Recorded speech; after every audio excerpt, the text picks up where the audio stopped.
Welcome to the deep dive. Today we're really embarking on a journey into one of the most crucial elements for navigating the markets, timing. So many traders focus on what to trade or maybe how to analyze charts, but they often overlook the massive impact of when they trade. So our mission for this deep dive is to unpack the concept of ICT kill zones. These are like specific high probability time windows. They show you when the market's true intentions often reveal themselves. Helps you cut through the noise, find the real opportunities.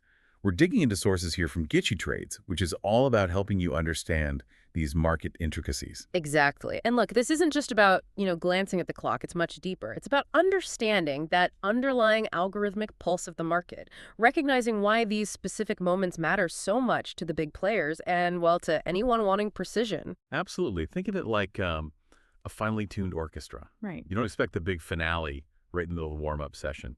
These kill zones, that's when everything's aligned. When the market symphony is really playing out, that's where you find the clear setups. Okay, so let's get straight to it then. What exactly is an ICT kill zone? It's definitely not just some vague market hour. It's very specific, high probability. A time window where setups are most likely to actually happen, often driven by that institutional order flow. Like the source material says it very clearly. Between 2 o'clock and 5 o'clock in the morning that town, that's your time window where the setups occur. It's all about precision, not just duration. And that precision is everything, isn't it? Because the trap so many fall into is thinking, every single minute the market's open is fair game. But the source material emphasizes a critical filter right away. It says, if no fair value gap allows for a 4-point stop loss, we do nothing. And really important, we do not force higher risk just to take a trade. Now, that fair value gap, or FVG, it's basically an imbalance, right? A void left by big orders. Smart money looks to get back in there, but if it doesn't give you that tight, defined risk, the message is clear. Hands off. Just stay out. Exactly. So you see, it's not about being glued to your charts 24/7, just hoping. It's much more strategic, surgical even. You line up your screen time with these key windows when the big moves are expected. You're aligning with how price is often delivered algorithmically. It really shifts trading from, a game of chance to one of strategic patience. Now, I often think of timing in the market, like understanding the tide. Really, if you try to surf when the ocean's flat calm, nothing happens. Doesn't matter how good your board is. But when you know when that tide shifts, when the currents line up, that's when you catch the big waves. Same thing applies directly to price delivery in finance. So many traders just get stuck in shop, frustrated. They're trying to catch a wave that isn't even there yet. That's a perfect analogy. It really is. And it's precisely why so many traders, they overtrade or just burn out completely. They confuse the general market hours, like the overall session, with these specific high probability windows. And the source material hammers this home, stating that time is the first element when you're trying to understand algorithmic principles. This isn't just like a helpful hint. It's foundational. The algorithms, the smart money, they're not random. They're working on a clock. They're looking for certain conditions at certain times to get their orders filled best. So understanding when to pay attention, often way more important than what chart pattern you're looking at. Right. And that brings us nicely to the core ICT kill zones themselves. These are the specific time windows, okay, all measured in New York time. That's what the ICT methodology identifies as having the highest probability for those clear directional moves. Knowing these times, it's your first and maybe your most powerful filter. All right, first up, the London kill zone. This is a big one. Identified as 2 a.m. to 5 a.m. New York time. Now, this period is absolutely crucial because it very often sets the highs or the low for the entire trading day, seriously. The London Open itself tends to dictate that initial direction or maybe one of the daily extremes. This is when Europe's coming online, big capital starts flowing. So when you're watching this period, you're not just looking for a trade. You're looking for the day's directional bias to start showing itself. You want to watch how price reacts around key levels, maybe respecting an anchor like the New York Midnight Price. We'll get to that.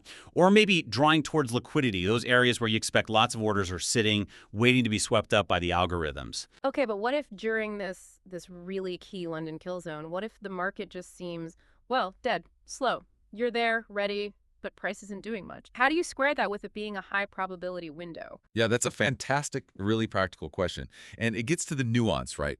If it's slow, but importantly, it is respecting your anchor point, and it is clearly drifting towards expected liquidity, then patience is the word. See, the source material doesn't promise a setup every single kill zone. It says the setups that do form are most likely to happen during these times. Sometimes, when the move builds quietly, orders accumulate before, bam, a quick expansion. The discipline is waiting for that real confirmation, not forcing something just because you're in the time window. Okay, next we shift gears. We look at the New York kill zone. This window runs from 7 a.m. to 9 a.m. New York time. Think of this as like the U.S. session's algorithmic launch pad. Wall Street's waking up, maybe some key economic data is dropping, a whole new wave of liquidity hits the market. It's often a time of really strong directional moves, either continuing what London started or sometimes kicking off powerful reversals. It's that second big chance for the market to really define its range and direction for the day. Then later in the day, we have the London close kill zone. The key time to watch here are 10 a.m. to noon, New York time. Now, this period is fascinating because you often see profit taking from moves that started way back in the London session. Or you might even see significant reversals as the European traders are closing out their books for the day. It's kind of a rebalancing act. Understanding that flow can help you anticipate these shifts, especially if a trend's been running hard since London Open. Now, beyond these specific kill zone times, there's another really critical daily reference point, the NY midnight anchor. On days where you expect price to go up, bullish days, the source highlights this. This is the price I want to preferably be buying below. So it's not a kill zone itself, but it's a crucial benchmark, an anchor. It gives you context for the day's potential range. It helps confirm your daily bias. And that daily bias, understanding if the market's likely heading higher or lower today, that's essential for directional trading. It helps you anticipate the expansion of that daily candle. Right. And you absolutely have to tie all of this together with, well, news drivers. You just can't ignore them. The focus needs to be on medium or high impact news. That's not just a casual mention. It's a vital filter for any of these kill zones. A big news event. It can accelerate the move you were expecting, sure, or it can completely distort price, maybe even reverse the bias you thought you had. Ignoring major news is like, well, sailing straight into a hurricane without checking the forecast first. Dangerous. Yeah, it really is. So many newer traders, they just work under this assumption that market open automatically means good time to trade. But as we're seeing here, ICT really narrows that focus down a lot, pinpointing these specific zones based on what's termed algorithmic intent. It's this idea that the sophisticated algorithms, the big institutions, they operate on predictable cycles at specific times to get the most bang for their buck, essentially. Yeah. It's all about efficiency for them, right? For the big players.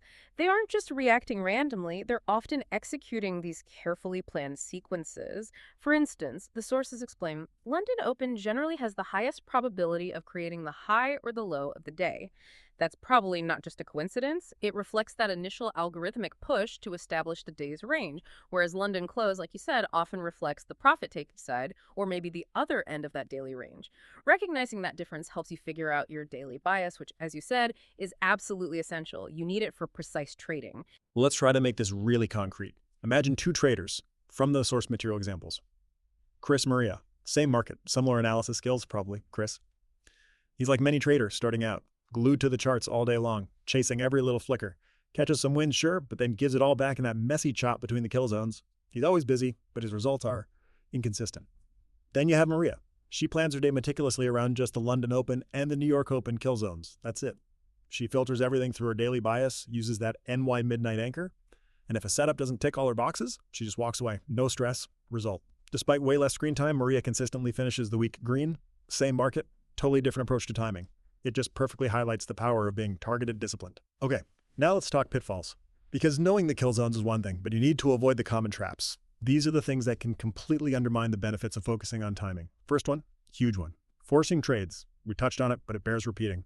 That key rule from the sources. If no FVG allows a 4-point stop, we do nothing. Seriously, this isn't a guideline. It's like a commandment for this style of trading. If the setup doesn't offer that clean entry with a really precise, acceptable risk, that tight stop loss, you just don't take it, period.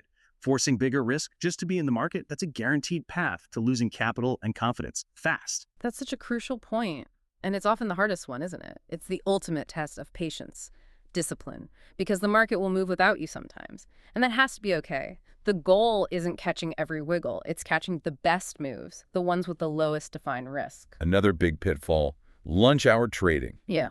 The sources are super explicit about this. That time from noon to 1.0000 New York time. It's specifically called out as a no-trade window. Stand down. Why? Well, it's often lower liquidity, more chop. Institutional desks might be taking a break, processing earlier stuff. Trying to find clean setups then is like, I don't know, trying to navigate rush hour traffic where you just wait an hour for clear roads. Don't do it. And this one seems basic, but it trips people up. The wrong time zone. Seriously, If your trading platform isn't set correctly to New York time, Eastern time, you're going to mess up calibrations. All your kill zones, your anchors, your time-based analysis will be completely off. Useless, basically. Accuracy here is absolutely critical. Double-check your chart settings, please. Yeah, and all these pitfalls, they tie right back into trading psychology. Discipline again. The sources constantly repeat this message like, you have to have discipline, folks, if you don't have discipline. It sounds simple, but it's everything. It's not just knowing the rules, it's having the mental strength to actually stick to them, especially the rules designed to keep you out of bad situations. Often, the best rules are those that help you stay out of the marketplace. It's knowing when to pull the trigger, yes, but just as vital, knowing when to keep your powder dry and protect your capital. Okay, so let's do a quick mental check-in. Solidify these ideas. Answer yes or no in your head. It's 3 a.m. New York time. Are you actively scanning for potential London kill zone setups? That should be a definite yes. Prime time. You're looking for that potential high or low of the day starting to form. Okay, now a setup appears during a kill zone. Looks okay, but calculating the stop loss based on that FVG rule, it's way bigger than your model allows. Maybe double. Do you take it anyway just because it's in the kill zone? Absolutely not. Discipline kicks in hard there. The source is crystal clear. You do not force higher risk. That's a firm no. Risk management first. Good. And finally, based on what we just discussed, that period between noon and 1 p.m. New York time, is that a prime window you should be targeting? Definitely no. That's the explicitly defined stand-down hour, the lunch hour chop zone. Avoid it. Knowing when not to trade is power. Okay, great. Now, we often get questions about how these ideas work in, specific, maybe tricky scenarios. Like, here's a common one. What if some major high-impact news drops, say, 30 minutes before a kill zone is even supposed to start? What do? Jump in early, wait. Yeah, that's a classic scenario. Critical point. You filter with your existing daily bias, absolutely. But crucially, you wait for market structure to confirm within the kill zone itself. News can definitely spike things or distort price temporarily. You don't want to get caught in that initial whip. So you let the news hit, observe how the market reacts, and then you look for your actual setup, like a clean FVG forming after the dust settles within the kill zone window. The news might be the catalyst, yeah, but the kill zone discipline stops you from acting purely on the headline volatility. Makes sense. And another question we hear a lot, can you apply these kill zones to markets other than Forex, like stocks, crypto, commodities? Well, the underlying logic. The idea of algorithmic timing and liquidity concentration around major market opens, that principle arguably holds across different asset classes. However, and this is a big however, the specific behavior can differ quite a lot. Volatility, the typical daily range, how sharply price reacts in those windows, that can be very different between, say, EURUSD and particular tech stock or Bitcoin. The source material points out it's rule-based, it's principle-oriented, which suggests you can adapt it. But, and this is key, that adaptation has to come after you've done your homework. Rigorous backtesting, observation. You absolutely need to test these time windows on your specific market first. See if they work there. Don't just assume.